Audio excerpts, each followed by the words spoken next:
샬롬. 춘향전 두 번째. 춘향 대령하라. 춘향 대령하라. 사랑하는 이 도령을 서울로 보내고 춘향이 눈물로 세월을 보낼 때 변학도라는 신관 사또가 남원에 오게 되었다. 신관 사또는 돈 잘 쓰고 술 잘 먹는 호걸이로되 술과 여자라면 화약을 짊어지고도 불 속으로 뛰어드는 인물이었다. 요란한 행렬을 끌고 변사또 남원에 들어설 때 풍악소리 성안에 진동하였다. 변사또는 백성들에게 근엄하게 보이려고 눈에 장뜩 힘을 주었다. 그러나 머릿속에는 전하절세 춘향 생각뿐이었다. 변사또는 한양에까지 자자한 춘향 소문을 듣고 남원 사또직을 즐거이 허락하였던 것이다. 성안의 사람들이 모두 몰려나와 신관 사또 부임을 구경하였다. 가마 위에 올라앉아 근엄을 떨던 사또가 입주위가 실룩실룩 웃음을 간신히 참으며 옆에 노비에게 물었다. 거기 구경하는 여자들이 모두 기생 아니냐? 예, 모두 기생이로소이다. 하도 기가 막힌 노비는 대답하며 사또 몰래 혀를 찼다. 노비가 비웃는 줄도 모르고 사또 입이 함지막하게 벌어졌다. 내가 이제야 기생 벼락을 맞는구나. 동원에 도착하여 온갖 벼슬아치들이 인사를 올리는데 당장 기생 점고부터 하고 싶은 사또는 어찌나 이를 갈며 참았는지 앞니가 다 빠질 지경이었다. 인사가 끝나자마자 사또는 다급히 외쳤다. 기생 점고하라. 호방이 명을 받고 기생 점고를 시작하였다. 비 내린 후 동산에 떠오른 명월이가 비단 치맛자락을 휘어감고 아장아장 걸어오며 대답하였다. 예, 여기 명월이요. 밝은 달 푸른 바다에 들었으니 명옥이. 붉은 치맛자락을 가는 허리에 딱 붙이고 아장아장 들어온 명옥이 대답하였다. 명옥이 여기 있어. 그러자 사또가 벌컥 화를 냈다. 기생 점구를 그렇게 느리게 하면 몇 날이 갈지 모르겠다. 갑갑하여 듣겠느냐? 빠삐빠삐 불러라. 그러자 호방의 점고가 빨라졌다. 비연이 예 나요. 매향이 예 월향이 예 여기 있어. 사또는 춘향의 향자만 나오면 궁둥이를 들썩들썩 어쩔 줄은 몰랐다. 그러나 아무리 기다려도 춘향의 이름은 나오지 않았다. 이윽고 점고가 끝났다. 여봐라 호방, 춘향이 제일이라더니 왜 춘향이 없느냐. 춘향의 어미는 기생이나 춘향은 기생이 아니옵니다. 기생딸인데 어찌 기생이 아니라느냐. 대기월매가 양반과 연을 맺어 낳은 자식인데다 춘향의 인물과 재주가 워낙 출중하여 구간사또의 자제 이도령이 백룡해로를 약속했나이다. 그래서 춘향을 데려갔느냐? 데려가지는 아니하고 제 집에 있나이다. 그러나 과거에 급제하면 데려가기로 약조를 하였다 하옵니다. 사또는 버럭 화를 내며 소리쳤다. 이 도령인지 저 도령인지 제가 양반의 자식일진데 장가도 가지 않은 몸으로 춘향을 어찌 데려간단 말이냐. 기생의 자식이라면 춘향 또한 기생이니 기생 명부에 올리고 바삐 데려오너라. 그 말을 듣고 안절부절 어찌할 바를 모르던 호방이 겨우 말을 꺼내었다. 춘향은 기생이 아닐 뿐 아니라 사또 자제 도련님과 언약이 중하온데 어찌 그럴 수 있겠습니까? 만일 춘향을 불렀다가 사또께서 부임하시자마자 백성들에게 욕을 얻을까 걱정이옵니다. 춘향을 불러오지 않으면 이놈들 모두 경을 칠 것이다. 당장 데려오지 못할까? 호방은 사또의 엄한 명령을 받고 춘향의 집으로 내달았다. 춘향은 호방이 오는지 나절이 오는지도 모르고 밤낮 없이 이 도령만 생각하며 눈물바람이었다. 청승스러운 울음소리는 듣는 사람의 애간장을 녹였다. 밥도 넘기지 못한 채 앉으나 서나 이도령 생각으로 바짝 마른 춘향을 보고 눈물 짓지 않는 사람이 없었다. 춘향은 기운이 다하여 크게 울지도 못하였다. 바람도 구름도 흘러오건만 임은 어이 아니오고 나는 어이 못 가는고 갈까 부까 갈까 부다 갈까 부다 갈까 부다 임을 따라 갈까 부다 천리라도 갈까 부다 말리라도 갈까 부다 비구름도 쉬어 넘고 새도 쉬어 넘는 험한 산봉우리라도 이미 날 찾으면 발벗어 손에 들고 나는 아니 쉬어가리. 한양 계신 우리 낭금 나와 같이 그리워하는가. 무정하여 아주 있고 나의 사랑 옮겼다가 다른 힘을 사랑하는가. 일이 설게 울 때 춘향의 집 앞에 당도한 호령이며 나졸들은 잡아가려던 굳은 마음 얼음 녹듯 탁 풀려 눈물을 글썽였다. 이 아니 불쌍하냐. 이도령이 저런 춘향을 버리면 사람이 아니로다. 시끌벅적한 소리에 춘향이 놀라 밖을 내다보니 나졸들이 우르르 몰려오고 있었다. 춘향은 벌떡 일어나 문을 열었다. 이번에 서울 다녀오셨소? 혹 구간 사또댁에 가셔서 도련님 편지 한 장 못 받았소? 구간 사또댁이 어딘지 우리가 어떻게 알 것이냐. 신관 사또가 한시 앞에 데려오라 가자고. 보채는 통해 서울 구경도 못하고 왔다. 미안해서 어쩌할 거나. 춘향은 긴 한숨을 내쉬고는 나조들을 향해 슬픈 미소를 지었다. 언젠가는 기별이 오겠지요. 기왕 오셨으니 들어와서 잠깐 쉬었다나 가오. 춘향은 나졸들을 집 안에 앉히고 향단에게 술상을 내오라 하였다. 우리 골 앞날이 걱정일세. 신관사또 부임하자마자 기생 정고부터 하리니 머날 뻔짜 아닌가. 술이 몇 잔 들어가자 나졸들은 신관사또 욕하기에 바빴다. 글쎄 말이야. 게다가 수절하는 춘향을 대령하라니 그 무슨 망발인가. 아니 그게 무슨 말이오. 그럼 나를 데리러 왔단 말이오. 그래 신관사또가 자네를 기생 명부에 올리고 빨리 데려오란다. 그렇지 않아도 잠 못 자고 밥 못 먹어 비쩍 마른 춘향의 얼굴이 하얗게 질렸다. 사또께서 부르시니 아니 갈 수 없으나 내가 기생인가. 기생도 아니 봐야 부른다고 갈 수 있나. 병이 나서 출입할 수 없다 하오. 알았다. 사또가 자네를 수청들게 한다고 재촉이 대단하나 우리들이 그것 하나 둘러대지 못하겠나. 걱정 말게. 술에 취한 나졸들이 설렁설렁 관아에 들어서자 춘향이 볼 생각에 자리에 앉지도 못한 채 바깥을 기웃거리던 사또가 득달같이 달려나와 소리쳤다. 왜 너희들만 오느냐. 춘향은 일편단심으로 한양간 사또 자제 기다리다 병이 나서 자리 보전하여 누워 있사옵니다. 누워 있거든 일으켜 오면 될 거 아니냐. 몸이 아파 못 가겠노라 하도 간곡히 부탁하기에 그냥 왔습죠. 너희들이 사또 말을 귓동으로도 안 듣는구나. 이 길로 급히 가서 춘향을 불러오되 만일 못 데려왔다가는 이놈들부터 잡아드리겠다. 그 말을 들은 나졸들은 정신이 번쩍 들었다. 춘향이 아무리 불쌍하고 춘향 정절 귀하기로 내 몸만큼 귀하겠나. 안 되겠네. 다시 가세. 폭풍우 휘몰아 치니 폭풍우 휘몰아 치니. 춘향은 허름한 치마를 입고 머리를 귀신처럼 흐트러뜨리고 얼굴에 숲 검댕이 바른 후 번수들의 뒤를 따랐다. 춘향이 대령하였소. 숲 검댕 친한 춘향의 얼굴을 유심히 들여다보던 변사또의 입이 벙긋벙긋 귀에 걸렸다. 네가 나를 속이느라 남루한 옷을 입고 분 대신 스스로 얼굴 단장을 했는가 본데 본래도 봄바탕을 숨길 수 없는 걸 보니 참으로 전학절세기로구나. 과연 듣던 대로다. 이리 오르거라. 춘향은 사양하다 못해 마루에 올라 구석진 자리에 웅크려 앉았다. 빚어진 꽃잎인 양 함초롬이 앉은 춘향을 보고 또 보며 사또는 웃음을 감추지 못하였다.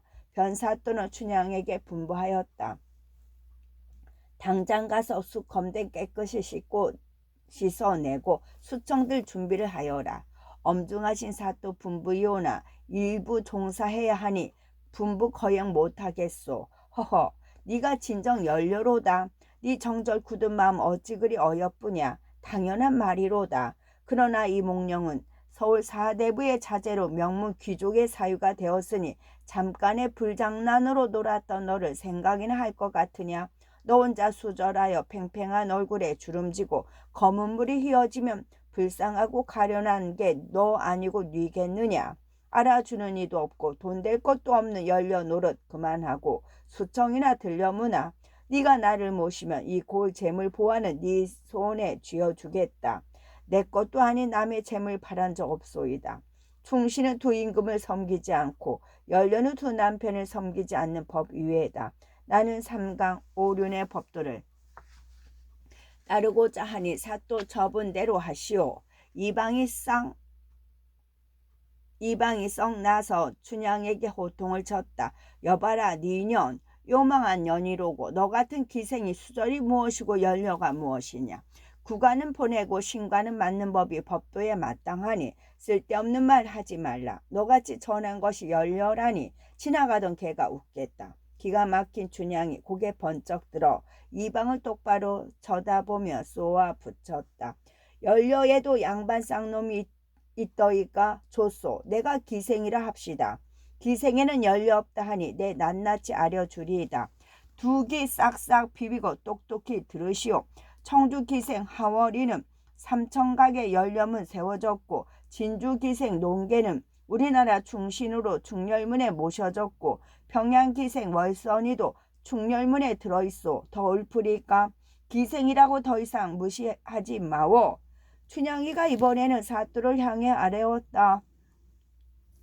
사또는 양반이니 예절을 아실 거 아니오. 수절하는 아녀자를 수청들러 하시면 삼강 오륜의 도리에 어긋나는 법입니다.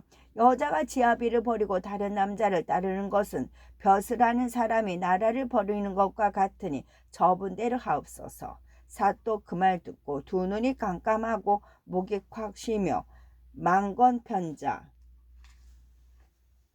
뚝 끊어지고 턱을 덜덜 떨더니 벼락같이 고함쳤다.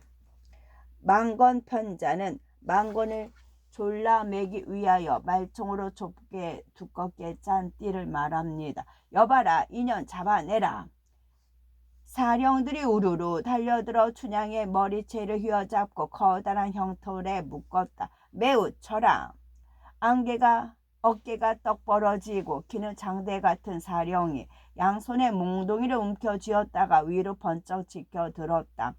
몽둥이를 내려 치리는 사령은 춘향의 가녀른 어깨가 고양이 앞에 생쥐처럼 바들바들 떨고 있는 것을 보고는 사또 명령이고 뭐고 사람 못할 짓이로다. 혼잣말을 중얼중얼하며 차마 때리지를 못하였다. 네 이놈 천매의 두 다리가 지금 부러지도록 치지 않으면 네 놈이 죽을 줄 알았다. 춘향아 미안하구나. 너 아니면 내가 죽게 생겼으니 나를 원망하지 마라.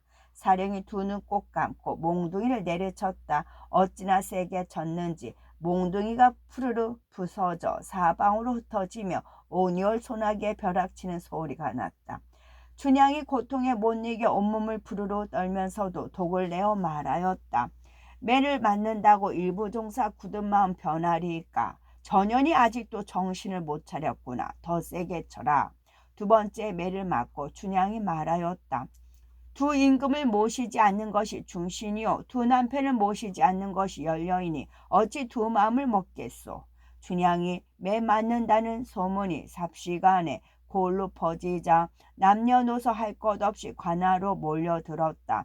춘향이 매를 맞을 때마다 여기저기서 쑥덕거리는 소리가 요란하였다. 모질구나 모질구나 우리 사또 모질구나. 수절하는 춘향에게 매질이 웬 말이냐. 매질하는 놈도 똑똑히 봐두세 그려. 저놈 밖에 나오면 그날이 제삿날이렸다. 세 번째 매를 맞으며 춘향은 소리쳤다. 여자는 세 사람을 따라야 한다고 배웠소. 결혼하기 전에는 아버지를 따르고 결혼한 후에는 남편을 따르고 늙어서는 자식을 따르라기에 남편을 따르려 하는 것인데 무엇이 잘못이란 말이오. 네 번째 매를 맞고 나니 엉덩이가 터져 핏물이 비쳤으나 춘향은 조금도 두려워하지 않고 말하였다. 내 몸을 내 갈래로 찢는다고 해도 이 도령은 못 잊겠소. 다섯 번째 매를 맞으니 5마리 말 타고 오신 사또 부디 상강 오륜을 따르시오. 6번째 매를 맞으니 6번 죽어도 내 난구는 이도령이요. 7번째 매를 맞으니 7번 살아나도 이도령을 찾을 것이오. 수절이 죄라면 어서 빨리 죽여주오. 매맞기 무섭게 변사또를 노려볼 뿐 춘향은 마음을 바꾸지 않았다. 마당에 모여든 백성들은 수군수군 변사또는 엉덩이를 이리 움칠 저리 움칠 좌불안서이었다. 독하고 독한 연이로다. 수정 든다 하면 당장 매질을 그만두련만 저 예쁜 것이 어찌 저리 독할꼬. 변사또는 춘향에게 매질하는 사령을 흘겨보고 남몰래 욕을 퍼부었다. 저놈도 독한 놈이로고 저 어린 춘향을 어디 칠 데가 있다고 저리 세게 치나. 그러나 자기가 시킨 것이라 멈추라고도 못하고 아프지 않게 치라고도 못하고 애가 탄 사또는 똥 마려운 강아지 마냥 낑낑거렸다. 30대를 맞고 나니 춘향 몸에서 쏟느니 붉은 피요 흐르느니 눈물이었다. 피눈물 한데 뭉쳐 강물처럼 흘렀다. 차라리 죽여주소. 아니 죽어주면 내 죽어 새가 되어 우리 도련님 잠든 후에 꿈에나 찾아가 만나려오. 그 말과 동시에 춘향은 정신을 잃었다. 매질하던 사령도 눈물 쏟고 돌아서며 중얼거렸다. 사람의 자식으로 못할 일이로다. 좌우에서 구경하던 사람들도 눈물을 닦으며 중얼거렸다. 춘향이 매맞는 꼴 사람 자식은 못 보겠다. 모질도다 모질도다. 춘향 정절 모질도다. 찬물을 끼얹자 춘향이 다시 정신을 차렸다. 찬물을 뒤집어 쓰고 부르르 떨며 깨어나는 춘향의 꼴을 보니 머리는 산발, 온몸은 피범벅, 차마 눈을 뜨고는 볼 수가 없었다. 사또도 고개를 돌리며 혀를 찼다. 내 말 안 듣고 맞으니 좋은 게 무엇이냐. 이래도 고집을 피울 테냐. 그만 채했으면 이미 열려놨다. 이 도령인지 저 도령인지 너 한양 데려갈 생각도 없는 놈. 이만치 정철 지켰으면 됐으니 이제 그만 내 말을 들으렸다. 배울 만큼 배운 양반이 어찌 그리 모르시오. 수청들라 하려거든 나를 그냥 죽여주오.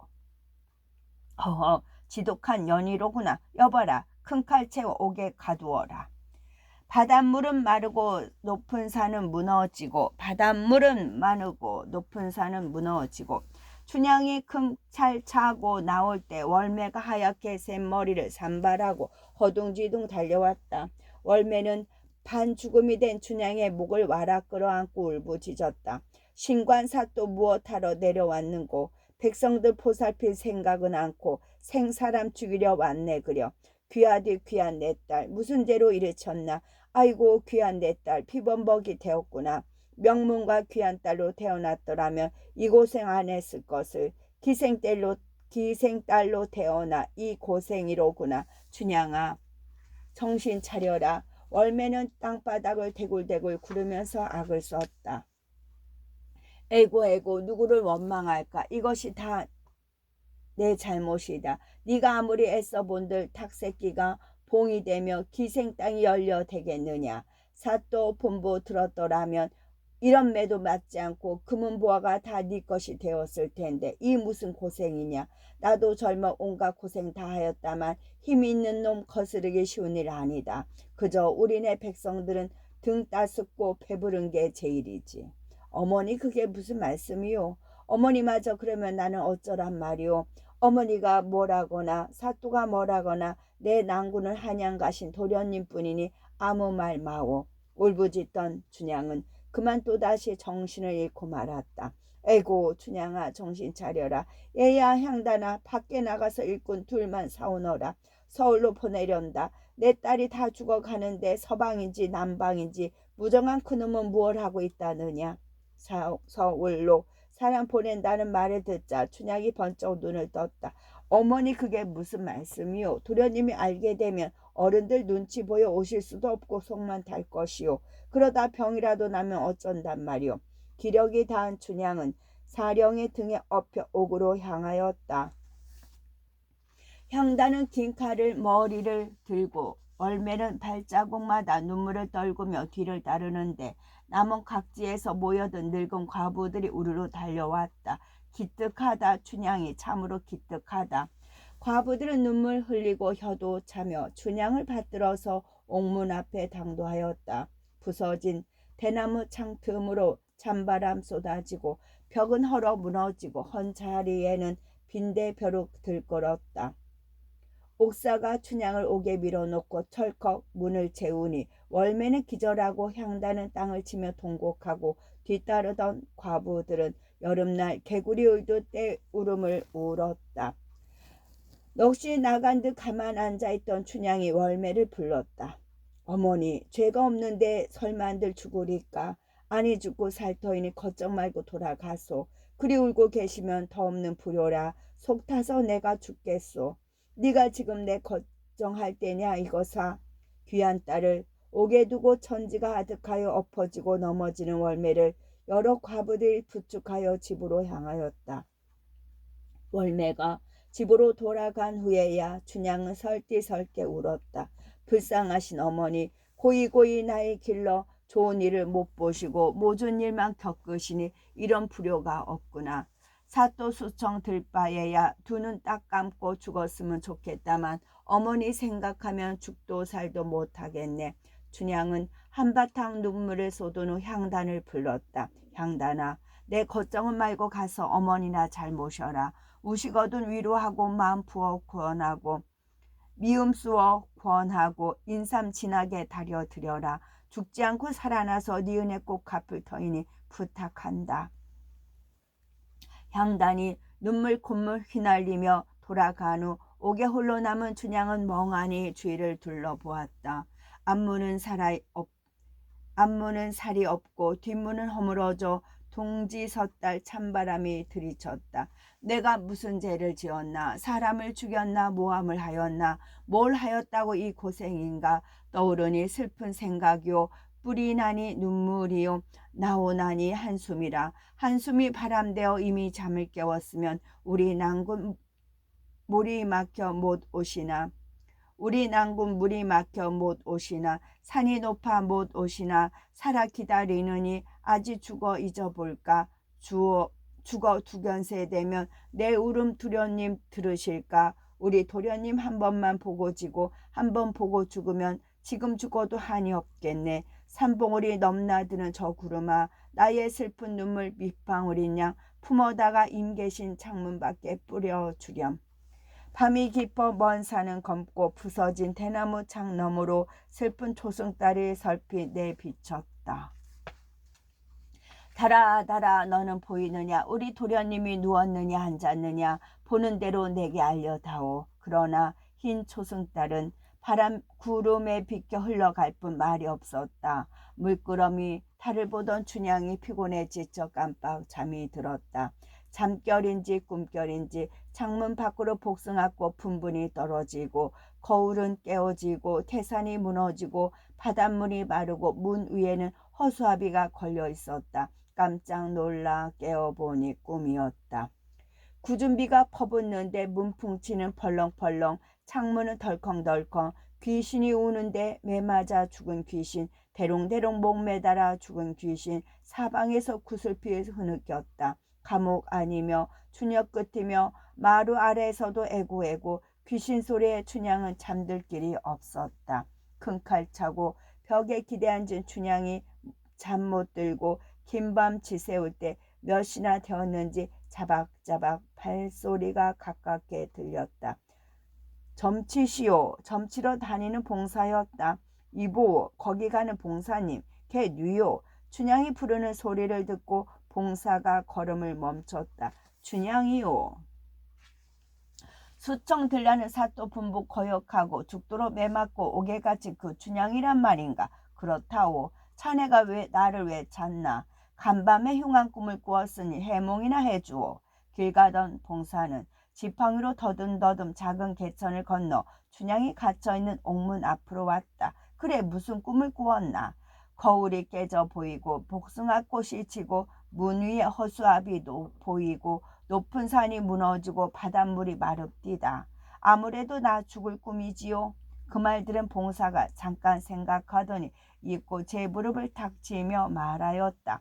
그 꿈 한번 좋다. 꽃이 져야 열매가 맺는 법이고 거울이 깨지면 큰 소리가 날 것이니 사람들이 다 쳐다볼 것이요. 문 위에 허수아비 달렸으니 만인이 우러러 볼 것이요. 마른 물이 마르니 용이 나타날 것이요. 산이 무너지면 평지가 될 것이라. 좋다. 조만간 먼 데서 좋은 일이 찾아와 평생에 맺힌 한을 풀게 생겼네 그려. 지금은 복채 전량은 준대도 받지 않을 것이니 나중에 부귀 영화 누리면 그때 가서 괄신하지 마오. 그러나 좋은 소식은 오지 않고 하루 이틀 열흘 보름 무정한 세월만 흘러갔다. 초롱같이 두른 담이 사람 소리 끊어지고 초롱은 새로 만든 도, 곧 매우 튼튼한 상태.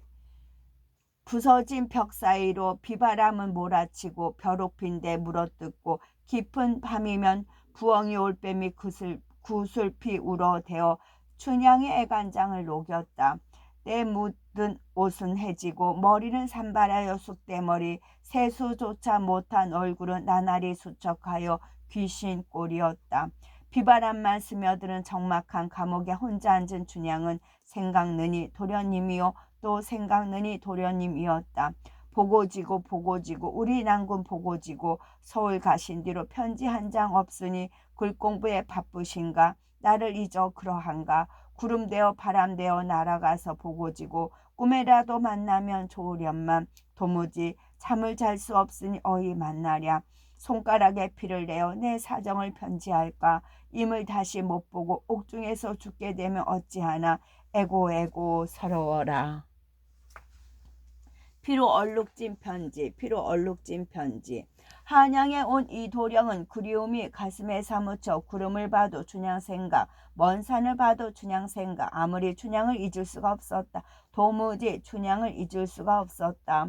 춘향의 집으로 오가던 길까지 눈앞에 선하였다. 밤만 되면 이도령은 꿈속에서 춘향을 만났다. 그러나 눈을 뜨는 순간 춘향의 모습은 연기처럼 흔적 없이 사라졌다. 꿈속에서라도 춘향을 만나고자 문밖 출입도 안 하고 밤낮 없이 잠을 청하던 이도령은 어느 날 문득 자리를 덜고 일어났다. 내가 만일 병이라도 들면 어찌할 것인가. 부모에게는 불효요. 춘향에게는 못할 일이다. 춘향을 다시 만나려면 학업에 힘써야 한다. 과거에 급자여 전라 어사가 되면 한달음에 춘향을 찾아갈 것이요. 그때는 부모님도 춘향을 차마 내치지 못하리라. 그날부터 이도령은 몽골몽골 피어오르는 그리움을 접고 학업에 몰두하였다.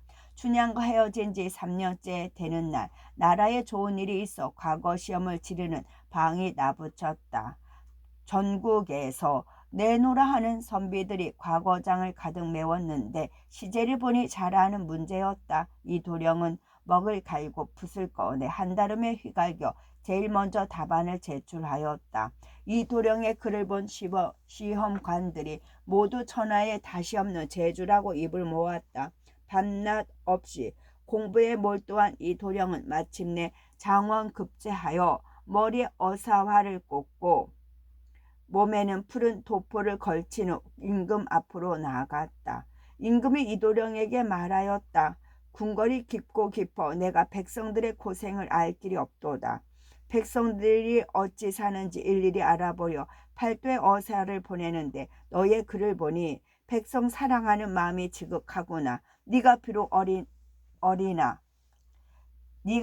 아직 어리나 전라 어사로 명하니 지방 벼슬 아치들의 잘잘못을 가리고 효녀 자자내어 두루 상을 내리도록 하라. 꿈에도 그리던 전라 어사라 물러나오는 이도령의 발걸음이 나는 듯 가벼웠다.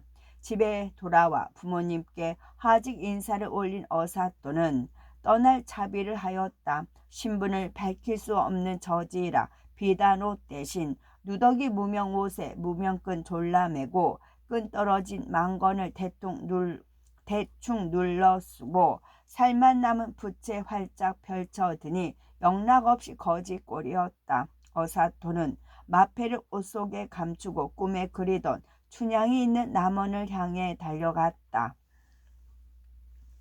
남원이 가까워지자 어사또 마음속에 춘향에 대한 그리움이 봄날 아지랑이처럼 아른아른 피어올랐다. 두견새, 접동새, 이산 저산 넘나들고 나오기는 이 산으로 가며 따오 저 산으로 가며 따오 울음 울고, 쑥국새는 이 산으로 가며 쑥고 저 산으로 가며 쑥고 울음 울었다. 쑥국새는 산비둘기의 전라도 사투리입니다. 춘향을 처음 만나던 날처럼 사방에 푸른 숲이 우거지고 꽃들은 울긋불긋 춘향 생각이 더욱 간절하였다. 어찌나 바삐 달려왔는지 숨이 턱에 닿은 어사또가 두리번 쉴 곳을 찾았다. 마침 한 농부가 쟁기를 버려둔 채 논두렁에 앉아 쉬고 있었다. 농부는 쌈지에서 가루 담배 한 줌 내어 밝은 침 툭탁 뱉어 손 위에 놓고 이 손 사이 저 손 사이 싸그락 싹싹 부비어서 담뱃대에 꾹꾹 눌러 담아 열 손가락으로 움켜쥐고 두 눈이 우묵 양볼이 쪽쪽 쥐소리가 나게 빨아 먹었다. 어사또는 지나가는 나그네 인양 농부 옆에 주저앉아 말을 건넸다. 두 소가 쟁기질을 하는구려. 어떤 소가 일을 더 잘하오. 일 못하는 소가 들으면 화날 텐데 그 말을 하여 무얼 하오. 그도 그렇군. 그럼 자네 골 원님은 잘 아나? 그 말하여 무엇하오. 다 망조 들었다오. 사토가 백성 다스릴 생각은 않고 계집에게 푹 빠져서 정신을 못 차리니 그게 망조지 무엇이오. 계집이라니? 어허, 이 양반 소식 먹통이구먼. 당신 먼 데서 오셨나 보구려. 춘향 소식을 모르는 걸 보니. 어사토 가슴이 덜컥 내려앉았다. 허허, 이 양반 사설이 기네. 먼 데서 왔든 가까운 데서 왔든 말이나 속 시원하게 할 것이지. 우리 골 춘향이 한양까지 소문난 미인인데 구간사또 아들하고 백년가에 맺었다오. 그래 수절하고 있는 것을 신관사또 변사또가 수청 안이 든다고 추운 겨울 내내 옥에 가두고 매타작을 하였지. 불쌍한 춘향이 그 사이 죽었는지 살았는지 어디 신관사또만 죽일 놈인가. 구간사또 아들이라나 뭐라나 이몽룡인지 오몽룡인지 그 자식은 서울 가더니 다리 몽둥이가 부러졌는지 소식도 없다오. 춘향은 저 때문에 다 죽게 생겼는데 그놈 내 손에 걸리면 논두렁에 엎어놓고 볼길짝을 흠시 때려줄 텐데 어느 구석에 처박혔는지 볼 수가 없으니 원. 농부는 담뱃대를 바위에 대고 탁탁 두드려 재를 덜어내며 말하였다. 듣고 보니 제 이야기라 어사토는 입맛이 있었다. 어허, 말이 너무 과하구먼. 그러자 농부가 째진 눈을 셀쭉 위로 치켜뜨며 벼락같이 성을 냈다. 아따 그놈, 이놈이 이도령 친척이라도 되느냐. 천하의 몹된 놈을 왜 감싸고 들어. 친척은 아니나 같은 양반이라 듣기가 민망하네. 그러네. 아무튼 어떻게든 잘 되겠지. 마음 바쁜 어사또가 농부와 헤어져 산모퉁이를 막 돌아서자 허리에 전대를 둘러찬 한 아이가 신세 타령을 하며 걸어오고 있었다. 어이가리 어이가리 한양천리 어이가리 어떤 놈은 팔자 좋아 부귀영화 누리는데 이내 팔자 어이하여 이 모양인가. 모질도다 독하도다 신관사또 모질도다 열려춘향 몰라보고 어찌 수청 들라 한들 소나무같이 굳은 절개 춘향이가 굽히리오. 어사또 가슴이 답답하고 긴장이 녹는 듯 정신이 아득하여 걸음을 멈췄다가 아이가 옆을 지나자 불러 세웠다. 이야. 아이는 무르퉁 입이 한 발이나 나온 채 어사토를 노려보았다. 왜 불어? 보아하니 새파란 젊은 양반이 나이 많은 총각을 보고 이해라니. 내가 잠깐 실수하였다. 노여워하지 마라. 그나저나 너 어디 사느냐. 그러나 아이는 화가 덜 풀렸는지 뾰로통 쏘아 부어쳤다. 어디 살긴 우리 꼴 살지. 내가 실수를 하였다면 너그러이 받아줘야지. 거참 사내도 속도 좁구나. 남원읍에 사오. 어디 가느냐. 서울 구간 사또댁에 편지 가지고 가오. 그 편지나 좀 보자. 여보, 댁이 아무리 양반이로고서니 남의 안학 편지를 마음대로 보단 말이오. 네 말이 옳기는 하다만 내가 무슨 도움이라도 될지 아느냐. 본다고 다른 것도 아니니 한번 보자꾸나. 그제야 아이는 엿소 하고 편지를 건네주었다. 어사또 편지 받아 봉투를 열어보니 춘향이 글씨가 분명하였다. 옥중에서 먹을 구할 길 없어 손가락 깨물어 피로 쓴 편지였다. 흰 백꽃에 밤비 내리는 것을 보니 서방님 생각 간절합니다. 꿈에서나 만나 뵙고 싶었는데 무작정 서방님은 꿈에도 찾아오지 않는군요. 나는 신관사또가 수청들라 하옵기에 거절하였다가 지금 옥에 갇혀 있습니다. 모진 목숨 아직 끊어지지는 않았으나 죽을 날이 멀지 않은 것 같사옵니다. 바라건대 귀한 집안 규수 만나서 아들 딸 보시고 만수무강하옵소서. 살아서는 인연이 아닌 것 같으니 죽은 뒤에나 다시 만나 이별 없이 살아봅시다. 내 소식 듣고 걱정하다 시험 공부도 제대로 못하실까 염려되어 이제껏 편지를 드리지 않았는데 이제 더 버틸 힘이 없어 마지막 인사를 보냅니다. 부디 행복하소서. 군데군데 핏자국이 검게 얼룩진 편지를 손에 움켜쥔 채 어사투는 땅에 엎어지며 아이고 아이고 대성통곡하였다. 여보시오, 눈물의 편지 줬소. 남의 편지 보고 왜 그리 우는 것이오. 춘향이와 친척이라도 되오. 그런 것은 아니다만 남의 편지라 해도 서러운 사연을 보니 나도 모르게 눈물이 나는구나. 양반님 인정이야 고맙소만. 남의 편지 찢어주 일이네오. 그 편지 한 장 값이 10단량인데 찢어지면 물어내려오. 얘야, 이 도령이 나와 아주 친한 친구인데 내일 나와 남원에서 만나기로 하였다. 그러니 나를 따라와 함께 있다가 그 양반을 배워라. 서울이 저 건너요? 3년이나 소식 없던 도령이 웬일로 남원에 온단 말이오. 헛소리 그만하고 편지나 돌려주오. 아이가 편지를 빼앗으려고 어세토에게 달려들었다. 옷자락을 붙잡고 실강이를 하다가 허리춤에 언뜻 내비친 어사 마패를 보았다. 깜짝 놀란 아이는 뒷걸음질 치다가 엉덩방아를 찧었다. 이거 어디 났소? 어디서 났소? 니놈 혹시라도 함부로 입을 놀렸다가는 목숨을 보존하기 어려울 것이다. 꿈은 사라지고 꿈은 사라지고. 남원에 도착한 어사토는 제일 먼저 강활루로 달려갔다. 산도 옛날 보던 산이요 물도 옛날 보던 물이었다. 강활루에 올라 살펴보니 저건 버드나무. 춘향이가 그네 메고 오락가락 놀던 모습 어제 본 듯 반가웠다. 서산에 해 기울고 땅거미 짙어질 무렵 어사또는 춘향집을 찾아갔다. 행랑은 무너지고 벽에 회칠은 벗겨지고 옛날 보던 벽 오동은 무성한 숲을 속에 우뚝 서서 바람을 못 이겨 주례하였다.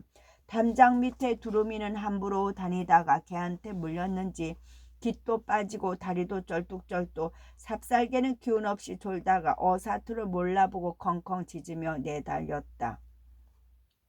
짖지 마라. 주인 같은 손님이다. 네 주인 어디 가고 네가 나와 반기느냐. 어사또가 인적 없는 중문지나 안바당으로 들어가니 월매가 부엌에서 춘향이 갖다줄 미음 끓이려고 솥에 불 넣으며 에구 이 서방이 모질도다. 내 딸 아주 잊어 소식조차 일절 없네. 향단아 이리와 불러오라 하며 밖으로 나왔다. 월매는 우란의 개운에서 흰머리 깨끗하게 감아 올리고는 맑은 물 한 그릇을 질성단에 모셔놓고 등불을 밝혔다.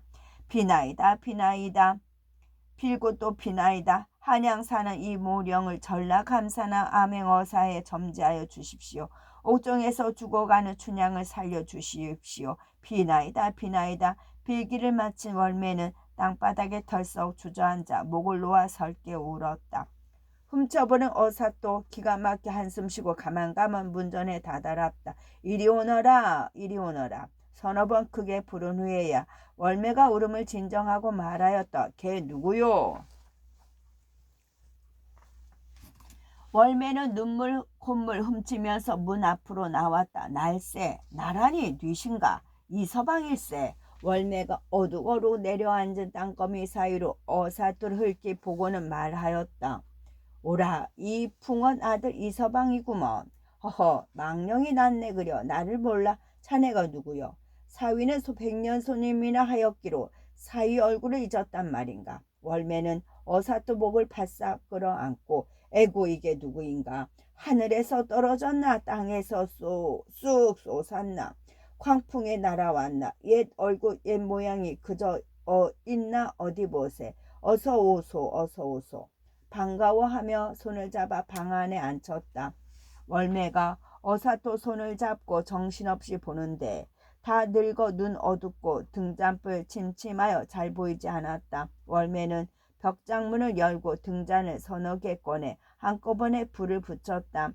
방안이 대낮처럼 환해졌다. 그제야 사위가 제대로 보이는데 얼굴은 여전히 아름답대. 의복이 남루하고 궁상이 자르르 흘러 코만 훌쩍훌쩍 거리니 두 눈이 깜깜하고 가슴이 꽉 막혔다. 여보, 이 서방 행색이 어찌 이런가. 과거에 떨어지고 집안은 다 망하고 어찌어찌 일이 되었네. 내 신사 이러하니 그리움 사무쳐도 옷 없고 여비 없어 올 생각을 못하다가 이제야 내려왔네. 춘향 얼굴이나 볼까 했더니만 설상가상으로 춘향조차 죽게 되었다니 내 신세가 왜 이런지 목이 메어 말 못하고 부끄러워 볼 수 없네. 월매 그만. 넋을 잃고 미천년 널뛰듯이 이리 펄쩍 저리 펄쩍 이리 뒹굴 저리 뒹굴 가슴을 이리 쾅 저리 쾅 야단 법석이 났다. 죽었구나 죽었구나. 우리 모녀 다 죽었어. 에고 하늘도 무심하고 부처님 조상님도 쓸데없다. 내가 공연히 헛짓을 하였구나. 월매는 제 가슴을 쾅쾅 두드리며 떼굴떼굴 구르면서 죽겠다고 사방에 머리를 쥐었다. 장모 나를 모아 진정하오. 어사또 보기 민망하여 월매 허리를 부여잡고 사정을 하였다. 놓아라. 보기 싫다. 거지가 되어 무엇을 바라고 찾아왔느냐. 너 생긴 꼴을 보니 하도 험해 도둑인 줄 알고 포줄이 잡아가겠다. 장모 그런 말 마소. 내 비록 신세 절양하게 되었으나 앞으로 어찌 될런지 장모가 아는가. 하늘이 무너져도 솟아날 구멍이 있고 비켜설 길이 있다 하였네. 그러니 울지 말고 진정하소. 제까짓게 그 꼴로 어사될까 감사될까. 생긴 꼴이 객사는 하겠다. 어사든 감사든 무슨 사만 되면 얼마나 좋겠는가. 시장하니 어서 밥이나 한술 주소. 속담에 미운 것이 우물쭈물 똥 싼다더니 꼴에 밥은 밥 없네. 춘향이 다 죽게 생긴 마당에 밥 타령이나 하는 사유가 하도 기가 막혀 월매는 팽글을 돌아앉아 쐐기처럼 톡 쏘아 붙였다. 옥에 다녀오던 향단이 밖에서 들으니 아무래도 귀에 익은 목소리였다. 어찌나 반갑던지 가슴이 두근두근 정신이 월렁월렁 정신없이 들어가서 가만히 살펴보니 주인 아씨가 꿈에 그리던 이 도령이었다. 신발 한 짝은 이리 훌렁 다른 한 짝은 저리 훌렁 벗어 던진 채 방으로 뛰어들었다. 향단이 문안 이후 어르신들 두루 평안하시옵고 먼 길에 평안히 행차하셨습니까? 향단은 넙죽 엎드려 큰절을 올리고는 옷구름으로 눈물을 훔치며 월매를 달랬다. 마님 그리마오. 멀고 먼 전리길을 춘향 아씨 보러 달려오신 분인데 괄시가 웬 말이오. 아씨가 하시면 야단이 날 것이니 너무 괄시 마소. 마옵소서. 향단은 불이 나게 부엌으로 달려가 먹다 남은 밥과 반찬이며 냉수 가득 떠서 밥상에 받쳐 들어왔다. 더운 진지할 동안에 시상기나 면하옵소서. 밥상 보자. 어사또 반색하며 달려들었다. 봐봐 너 본 지 오래로구나. 어사토는 여러 반찬 한 대다 붓더니 숟가락도 될 거 없이 손으로 대충 비비고는 마파람에 개눈 감추듯 쓸어 넣었다. 아이고 밥 빌어 먹기는 이력이 났구나. 새밥을 지으며 춘향 신세를 생각하니 향단은 자꾸 눈물만 났다. 어사또 듣고 걱정할까 크게 울지도 못하고 숨죽여 흐느끼는 소리가 방 구들 옹기 따라 방에까지 흘러들었다. 이 소리 듣고 어사또 호기롭게 소리쳤다. 이야 향단아 울지 마라. 너 야시가 설머 죽겠느냐. 행실이 반듯하면 사는 날도 있는 법이다. 아이고 꼴에 양반이라고 오기는 있어서 가만히 앉았으면 밉지는 않으련만. 상거지 꼴을 하고 큰 소리만 탕탕 치는 어사또를 보고 있자니 월매 속이 불이 훨훨 기어이 또 한마디 쏘아 붙였다. 향단이 더운 진지 차려 들어오며 말하였다. 서방님 많이 말씀 새겨 듣지 마시오. 춘향아씨 갇힌 뒤로 제정신이 아닌데다 서방님마저 이런 꼴로 나타나니 하도 원통에 저러시는 것이옵니다. 그 말 듣고 어사토는 김 모락모락 오르는 더운 밥을 한술 뜯어 말고 수저를 내려놓았다. 향단아, 상 물려라. 밥맛이 없구나. 어사또는 자리에서 벌떡 일어났다. 춘향이나 보러 가세. 월매도 주섬주섬 옷가지를 챙겨들고 따라 나섰다. 어느새 비구름이 몰려와 사위는 칠흑같이 어두웠다. 사위는 사방에 둘레는 칠흑같이 어두웠다. 비바람 휘몰아치는데 향단이는 등불 들고 월매는 앞을 서고 어사토는 뒤를 따라 말없이 옥으로 향하였다.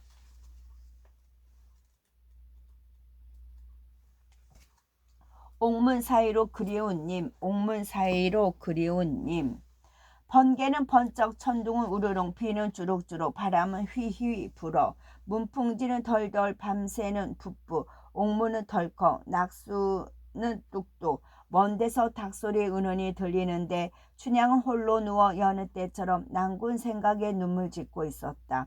야속한 우리님은 나를 잊었는가? 꿈에도 아니 온다. 잠이 오려무나 꿈에 오려무나 꿈속에나 만나보자. 슬피 울다 춘향은 깜빡 잠이 들었다. 춘향아, 그렇게 소곤거려서야 들리겠나? 크게 한번 불러보소. 월매가 불렀는데도 대답이 없자 어사또 속이 타서 월매를 다그쳤다. 모르는 소리 마시오. 동원이 지척인데 소리 질렀다가 사또 알게 되면 또 난리가 날 것이오. 알면 어떻소? 내가 부를 테니 가만히 있소. 춘향아. 부르는 소리에 춘향이 번쩍 눈을 뜨고 사방을 둘러보았다. 이 목소리 꿈결인가 잠결인가? 내가 왔다고 어서 말을 하소. 어사토 춘향의 모습을 보고 가슴이 메어져 또다시 월매를 재촉하였다. 다짜고짜 말을 하면 너무 놀라 기절초풍할 것이니 잠깐 뒤로 물러나 있소.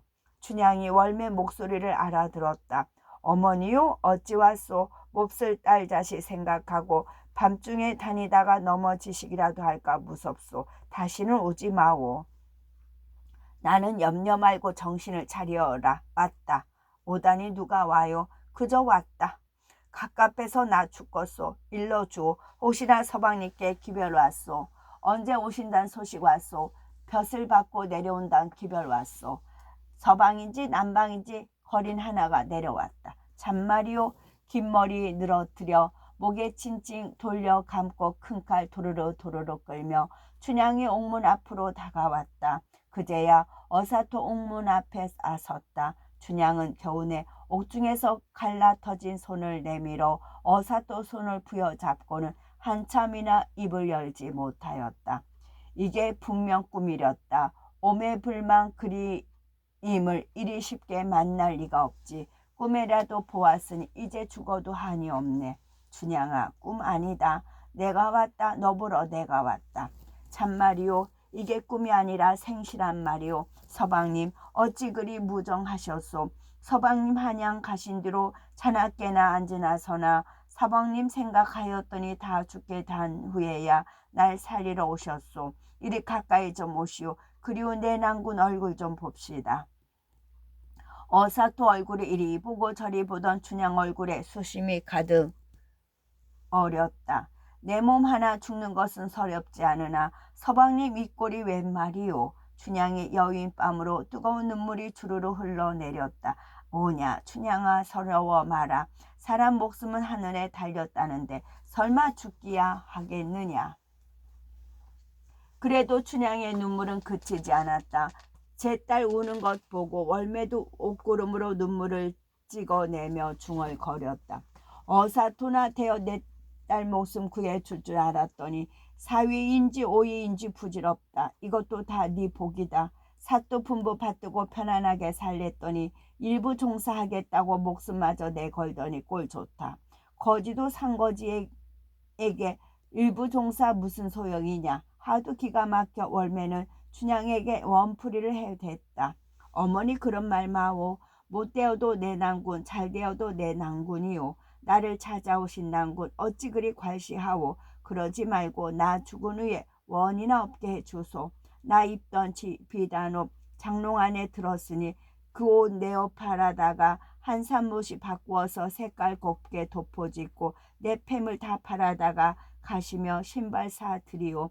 나 죽은 후에라도 나 없다 생각 말고 나 본듯이 서방님 섬겨주오.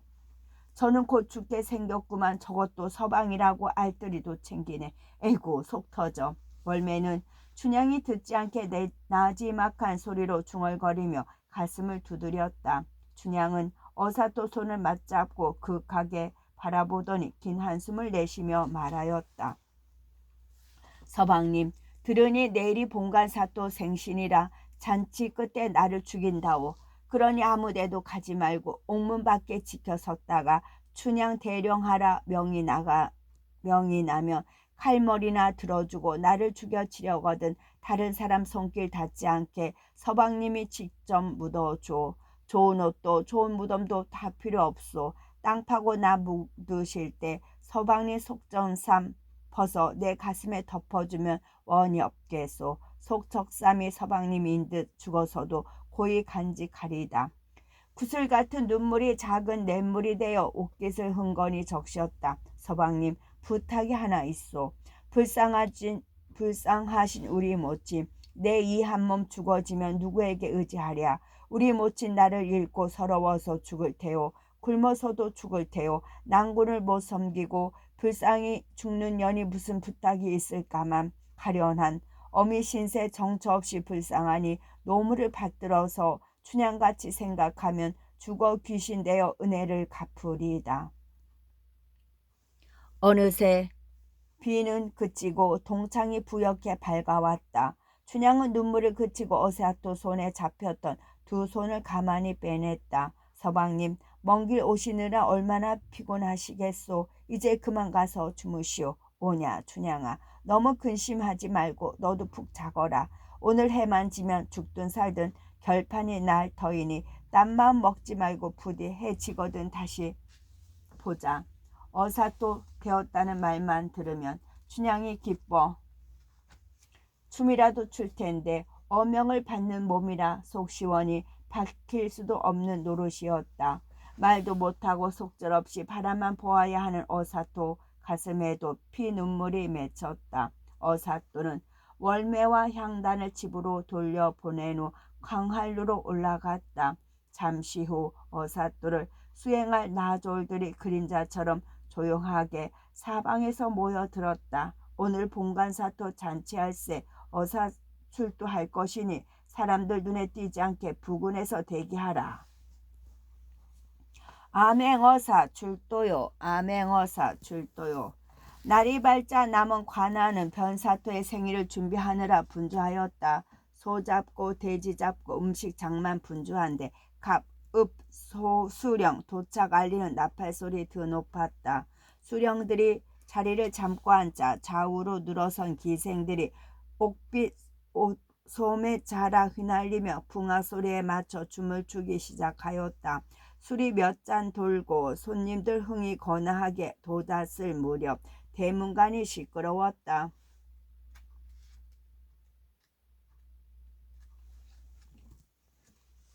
여봐라, 사또께 아래어라. 먼 데서 온 거린이 좋은 잔치를 만났으니 음식이나 좀 얻어 먹자고 여쭈어라. 거짓골의 어사또가 문전에서 사령과 옥신각신하는데 사령이 아랠 것도 없이 그 소리를 들은 사또가 버럭 성을 내어 소리쳤다. 어떤 놈이 잔치를 망치는고 저 미친놈을 멀리 쫓아내라. 그러나 어사또는 기둥을 꼭 끌어안고 도무지 떨어지지를 않았다. 사또께서 가라 하지 않소. 불호령을 내리시기 전에 빨리 가오. 잔치에 온 개도 고깃점 하나는 얻어먹는 법이거늘 빈손으로 가라니 당치 않소. 나는 못 가오. 거지를 유심히 살펴보던 운봉수령이 사또에게 고하였다. 사또, 저 거지 행색은 누추하나 양반인 듯하니 술이나 대접하여 보내면 어떻겠습니까? 변사또는 내키지 않았으나 아랫사람이 말하는 것을 무시할 수는 없어서 못마땅한 얼굴로 고개만 끄덕였다. 어사또 성큼성큼 걸어가 운봉수령 옆에 덜썩 주저앉았다. 그 꼴을 보고 변사또가 수령에게 나지막한 소리로 짜증을 내었다. 저런 것들 가까이 해봐야 담배 때나 훔쳐갈 게 뻔한데 뭘 타러 대우는 하고 그러시오. 운봉 수령은 빙긋 웃고 말았다. 이윽고 찻상이 들어오는데 손님마다 각자 한 상을 받았으니 어사또 앞에도 과일 한 접시 놓이지 않았다. 한 상을 받았으나 어사또 앞에는 과일 한 접시 놓이지 않았다. 운봉 수령이 민망하여 한인을 불렀다. 이리 오너라. 이 양반상 차려다 드려라. 이 양반상 차려다 드려라. 그제야 어사또 앞에 상을 차려 놓는데 누가 먹다 남긴 갈비에 콩나물 대가리 한 접시, 멸치꼬리 한 접시, 막걸리 한 사발이 전부였다. 어사또는 살만 남은 부채를 거꾸로 쥐고는 운봉 수령의 옆구리를 쿡쿡 찔렀다. 운봉. 느닷없이 옆구리를 찌르는 바람에 운봉 수령이 깜짝 놀라 대답하였다. 아이고 왜 이러시오? 나 갈비 한 대 주시오. 갈비를 달랄 것이면 말로 하지 왜 남의 갈비는 쿡쿡 찌르는 것이오. 수령이 하인을 불러 이 갈비를 가져다 저 양반에게 드려라 하고 일렀다. 그러자 어사또가 벌떡 일어났다. 얻어먹는 사람이 귀찮게 남의 수고를 길칠 필요가 뭐 있소. 내가 가져다 먹으리다. 어사또는 이리저리 다니면서 제일 맛있는 음식만 가져다가 자기 앞에 놓고는 개걸스레 먹기 시작하였다.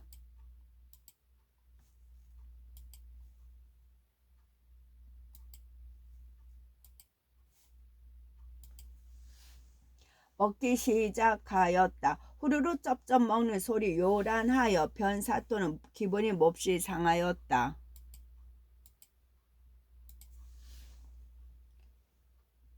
저놈이 양반의 자식은 분명한 모양인데 저렇게 버릇 없는 것을 보니 글공문을 했을 리 없다. 시나 짓자고 해서 쫓아내야지. 변사또는 호흡 헛기침을 해서 주먹을 끈 다음 말하였다. 우리 글이나 한 수나 지읍시다. 글을 못 짓는 사람은 큰 벌을 내릴 것이니 잘 생각해서 좋은 시들을 지어보오. 다들 머릿속으로 시상을 가다듬고 있는 중에 어사또가 앞으로 나와 앉으며 말하였다. 나도 부모님 덕으로 글자는 익혔으니 잘 먹은 값으로 글이나 한 수 짓겠소. 운봉이 붓과 먹을 건넸다. 다른 사람들이 붓을 들기도 전에 어사또는 순식간에 몇 자 기저귀고는 자리에서 일어났다. 먼 데서 온 거지가 오랜만에 술과 고기를 보식하였으니 고맙소. 나중에 다시 봅시다. 변사또는 저놈이 시를 못 지으니까 미리 꼬리를 잘 사리는 것이라 여기고 어서 빨리 가라는 뜻으로 손을 휘휘 내저었다. 대체 뭐라 썼는지 궁금하여 어사또가 남긴 시를 읽던 운봉 수령의 얼굴이 갑자기 하얗게 질렸다. 금동이에 맛있는 술은 만백성의 비요. 옥수반에 좋은 안주는 만백성의 기름이라. 촛물 눈물 떨어질 때 백성 눈물 떨어지고 노래소리 높은 곳에 원망소리 더 높다. 놀란 운봉 수령이 허겁지겁 일어나자 사또가 물었다. 왜 그러시오? 저 집에 이 일이 있어. 그만 가야겠소. 무슨 일이오? 당황한 수령이 아무 말이나 지어냈다. 어머님이 낙태를 하였다고 이별이 왔어. 어머님이 연세가 얼마신데 낙태를 하오. 금년에 89이요. 사또는 물론이요. 사또는 물론이고 사람들이 대체 무슨 소리가 싶어. 운봉 수령을 주시하였다. 그제야 말이 잘못되었다는 것을 깨달은 수령이 얼른 둘러댔다. 사또는 물론이고 사람들이 대체 무슨 소린가 싶어 운봉 수령을 주시하였다. 그제야 말이 잘못되었다는 것을 깨달은 수령이 얼른 둘러댔다. 아니 낙태가 아니라 낙상을 하였다는 것을 잘못 말했소이다. 그럼 나는 가오. 어머님이 다치셨다니 그럼 가야지요. 운봉 수령은 하도 정신이 없어 신발도 제대로 신지 못한 채 불이 나게 도망쳐 버렸다. 바로 그때였다. 어디선가 북이 쿵쿵쿵쿵 3번을 울었다. 뒷이어 요란한 발소리가 우르르 들리더니 어사또를 보필하는 나졸들이 잔치 마당으로 뛰어들었다. 아맹어사 출도요. 누군가 우렁우렁 외치는 소리에 강산이 무너지고 천지가 뒤끓는 듯 하늘에 떠있는 해도 잠깐 발을 머무르고 공중에 나는 새도 잠깐 날지 못하여 푸득푸득 떨어졌다. 남문에서 출도요, 북문에서 출도요, 출도 소리 천지에 진동하고 자수별감 넋을 잃고 가급 수령 도망칠 때 그 거동이 장관이었다. 임실 현감은 하도 급해서 갓을 거꾸로 뒤집어 쓰고는 여봐라 어느 놈이 갓구멍을 막았구나 소리치자 누군가 갓을 뒤집어 썼소. 이따 언제 바로 쓸 새 있더냐 좀 눌러다오. 아따 언제 바로 쓸 새 있더냐 좀 눌러다오 하며 그대로 꽉 누르니 갓이 벌컥 뒤집혔다. 겨우 갓을 쓰고 나서 오줌을 눈다는 것이 그만 칼집을 쥐고 누니 오줌 맞은 하인들이 요새는 하늘이 비를 따뜻하게 덮여서 내리는 모양일세 하며 갈팡질팡하였다. 굴의 현감은 말을 거꾸로 타고 책찍질을 하니 말이 뒤로 달아났다.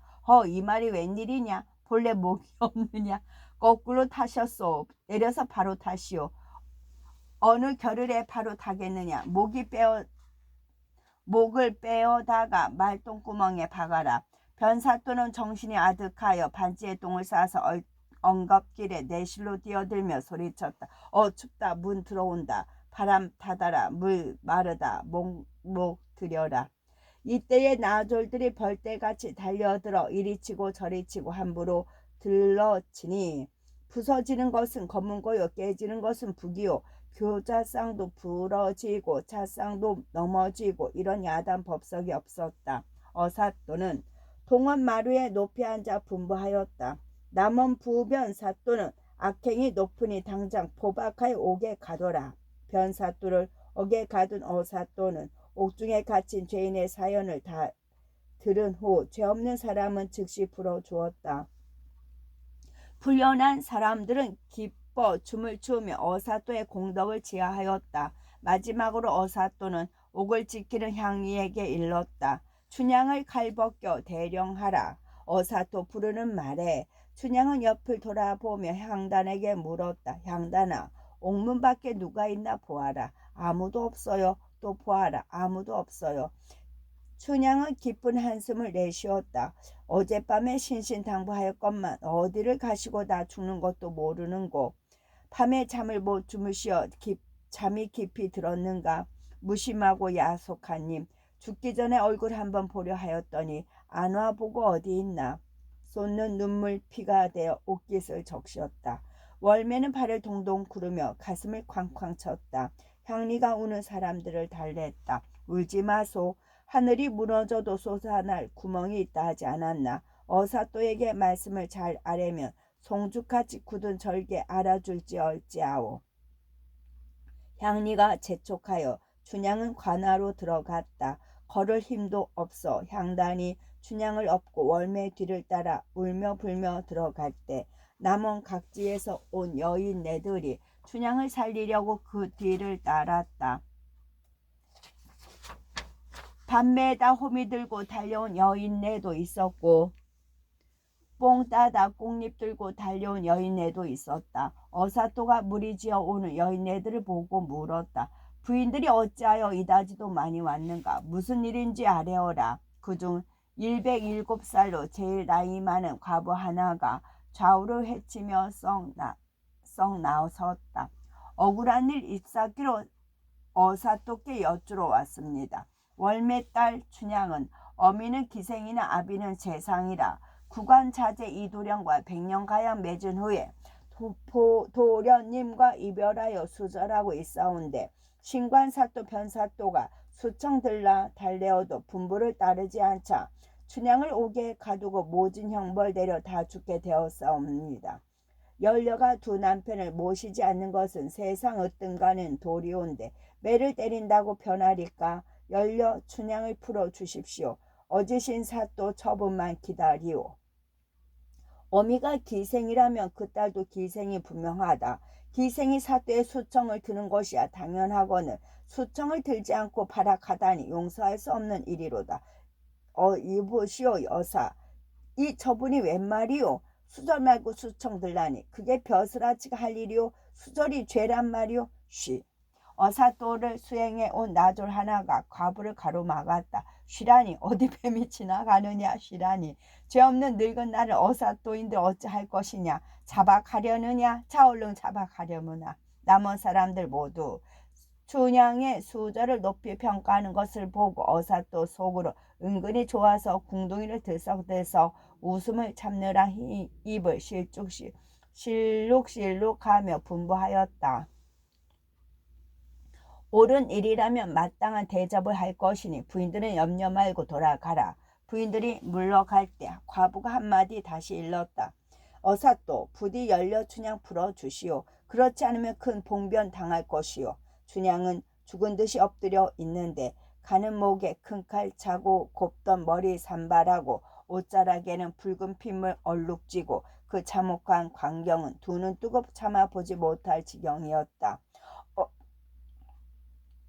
어사또 눈에 눈물이 그렁그렁 홍남에게 들킬세라 부채로 얼굴을 가린 채 물었다. 분부 들어라. 너는 기생으로서 관의 명령을 어기고 발악하였으니 살기를 바랄 소냐. 죽어 마땅하나 내 수청을 든다면 목숨을 살려주마. 기가 막힌 춘향이 고개를 번쩍 들고 초록은 동색이요 가재는 개편이라더니 내려오는 벼슬아치마다 하는 꼴이 가관이구나. 한탄하며 말을 이었다. 어사토는 들으시오. 절벽 위에 우뚝 솟은 높은 바위 바람 분들 무너지며 사시사철 푸른 소나무 눈이 온들 비가 온들 변하리까.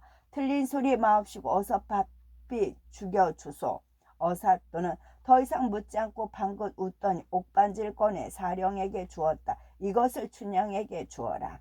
춘향이 제 앞에 놓인 옥반지를 보니 이별할 때 자기가 이도령에게 준 바로 그것이었다. 춘향은 고개를 들어라. 그제야 춘향은 번쩍 고개를 들었다. 동원마루에 높이 앉은 어사또는 어제 저녁 옥문 밖에 왔던 낭군이 분명하였다. 꿈인가 생시인가 물끄러미 어사또를 바라보는 춘향 눈에 구슬 같은 눈물이 서려 옷깃을 적시며 조용히 흘러내렸다. 얼씨구 좋구나 지하자 좋구나. 어제 저녁 거린 사위 어사가 웬 말이냐. 꿈이거든 깨지 말고 생시거든 오늘만 같아라. 춘향이 죽은 줄만 알고 울며 불며 따라왔던 월매는 울다 웃다 덩실덩실 어깨춤을 주었다.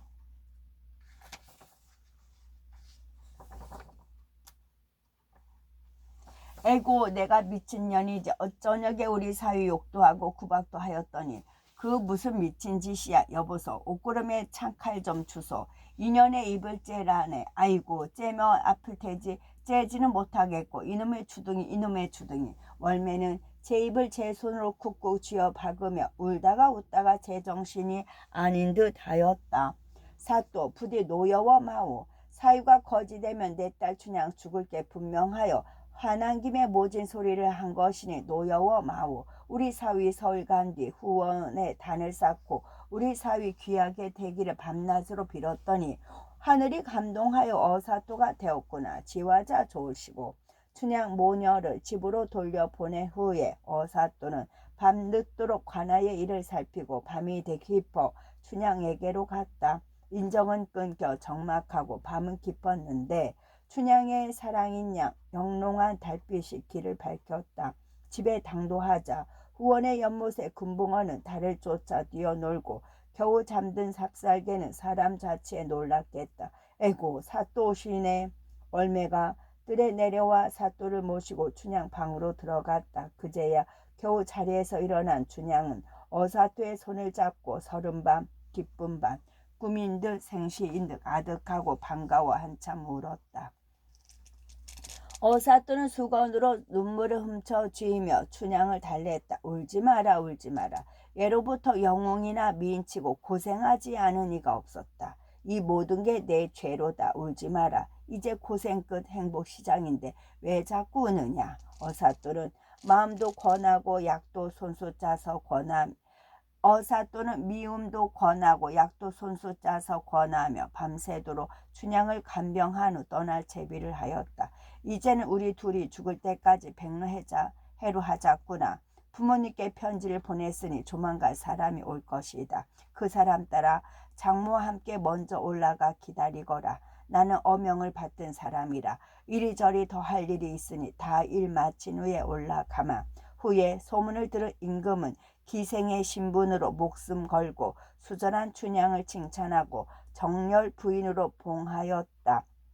이 도령은 이조판서, 호조판서, 좌우정, 우정까지 다 지내고 퇴임한 후에 정렬 부인 춘향과 함께 아들, 딸 낳고 백년해로 하니 모든 사람이 부러워하며 춘향의 절개를 본받고자 하였다.